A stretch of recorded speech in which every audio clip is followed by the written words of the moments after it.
Booktube and happy Monday. I was just watching some Booktube and I saw the book zealots do a possible unhaul where they were looking at their shelves and questioning why are some of those books on there? Where did they come from? Why haven't they read them yet? And then they were questioning should they keep them or not. So they were posing it, to us as the viewers, like, are any of these books worth keeping? And so that inspired me to look through my shelves because I know when I was doing the 100 book challenge, part of that, for that number of 100, I included books I unhauled or DNF'd or what have you in that.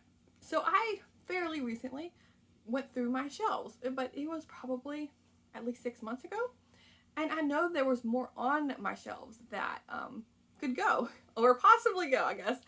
Yes, I'm leaving it up to you to tell me, are any of these books worth keeping? Should I not throw them away, but should I not donate them? Let me know. So I went through every single shelf, and for a variety of reasons, I am deciding to get rid of these, possibly. So I'm just going to go through these. I started with my nonfiction, and I worked my way over, so that's kind of how this pile is going to work. And so a couple of nonfictions. This one, The Commerce of the Prairies, Life on the Great Plains, 1830s, 1840s, that part, the life on the plains, sounds fascinating to me, and especially that era, starting up, before there were states and everything out in the West. But when I was looking through it, first of all, and this is a common thread, their font is tiny. It's tiny, and looking through it, it isn't accounts of, more personal accounts of things. It's more like broad scoping, like economic status of things and just like general overviews. Like there's no specific state here they're talking about. They're just talking about the Great Plains in general. So it's basically with it, it's not specific enough for me to want to keep it. And then I have the Grand Canyon to Hearst Ranch, One Woman's Fight to Save Land in the American West. With this one, I've picked this up a couple of times without reading it, and I'm interested in the Grand Canyon. But when I was thumbing through this just now, it's more memoir than it is about like the preservation. At least from what I've gathered, I haven't read the book, but it's more about her life and like her getting a divorce and like a memoir than it is about the preserving the Grand Canyon. So, and I don't know, just I can read other books about the Grand Canyon, I suppose. A Life with Lions by George Adamson.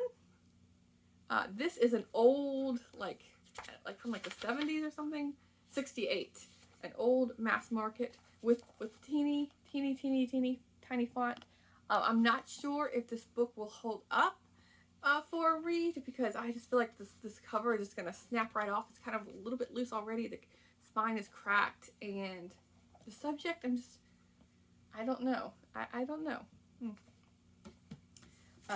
John Cheever. So and this is a Library of America edition. I got it for $2. And you would think, why am I considering getting rid of this? But I read his complete short story collection 5, 6, 7 years ago. Really enjoyed that. It doesn't exactly suit me. It's like business work environment, like for men, decades ago. But I could appreciate that. These novels, it includes 5 of them here, and all Library of America books I can get on ebook. If I ever want to pick up one of his novels, I could do that without needing to keep this on my shelf. I've had it for a number of years, and it's in very nice condition. It looks like it was never read, and again, the font, it's small enough to be a little bit of a hindrance. Not as bad as the mass markets, but yeah, it's more convenient to read on an ebook if I ever get the hunch, to want to read them. Let's see. Short story collection by Frank Manley. I think I got this at a little free library. I don't recognize the author at all.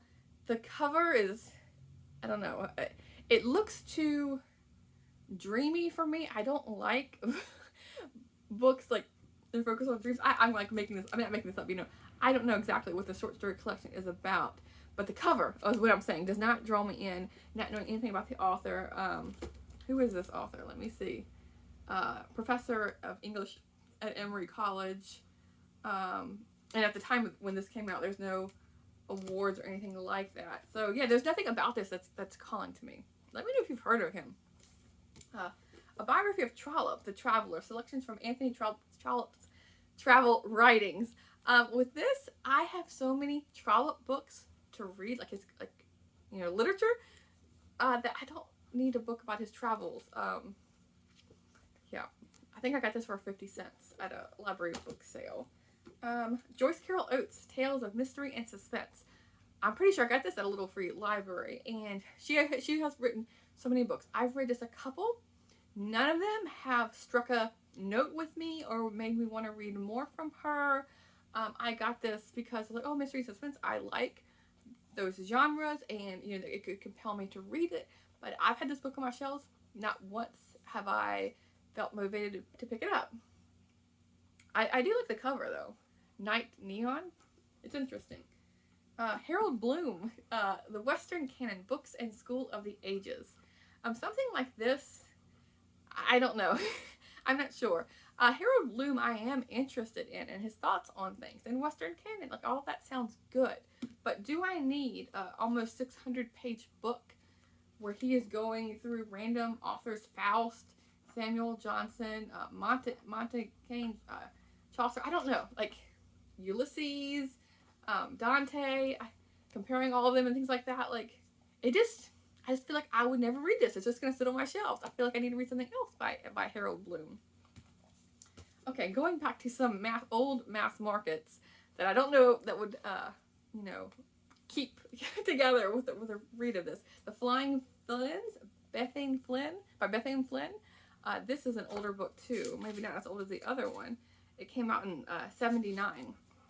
And it's like the heartbreaking and adventures of a vet and his wife. They're flying all over the place in Alaska, and they're based in Seattle. But I feel like with a vet in like small town environment, I would much rather read James Harrow. Is that how you pronounce it? Or Harriet? The Yorkshire, England vet. What is his? I like blanking. Oh, here's a book. This author. All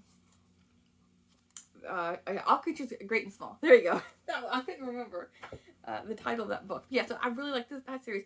This, I feel like it's not coming off as charming as that one. And again, teeny font.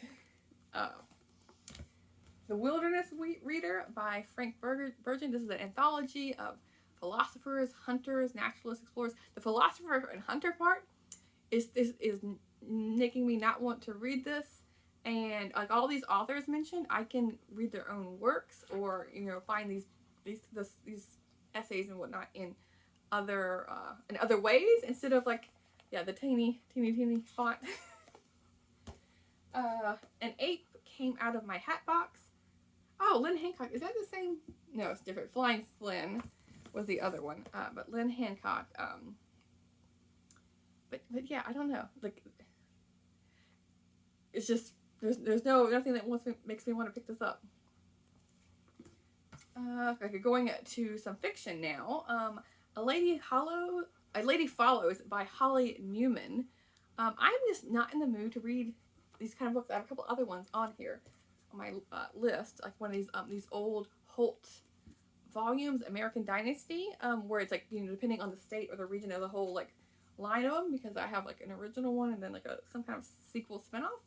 But I would just rather read nonfiction.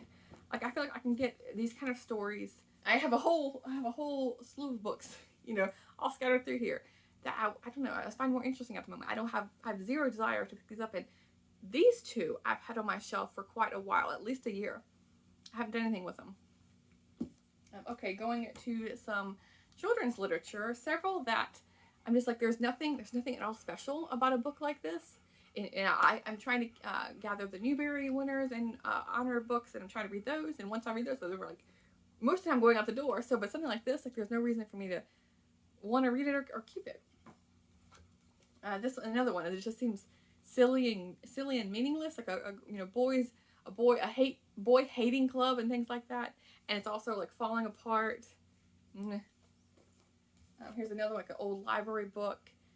This is about a girl the misfortunes after the Civil War, and like I feel like there's so many other books, you know, with this topic, especially, you know, like the middle grade genre. It's just not inspiring at all. Shel Silverstein. I found this a little free library, and I remember reading this as a kid, but I don't actually remember liking it that much as a kid. It's a little bit like nonsensical. So yeah, I read it as a kid, but do I need to reread it? I don't think so. Okay, then I have, and it's kind of going on the lines of these. I've had this probably longer than these three, but it's a bind up of 3 novels, and with that, I don't particularly care for that kind of method of a book. It's also like falling apart here, and will it hold up for 3 different books? You know, 3 different books, and do I want to read all 3? I don't think so. Okay, then I have Purple Sage: The Exploits, Adventures, and Writings, by Patrick Sylvester McGinney. I have no idea who that person is. I've never heard of him before. When I was flipping through this, it didn't seem that interesting.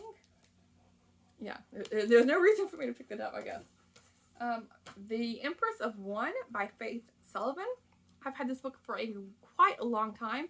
It's a little bit of a bigger book. But yeah, another one where never ever picked it up once I put it on my shelf a couple of years ago. And this last one here is The Americans: A Social History of the United States, 1587 to 1914 by J.C. Furness.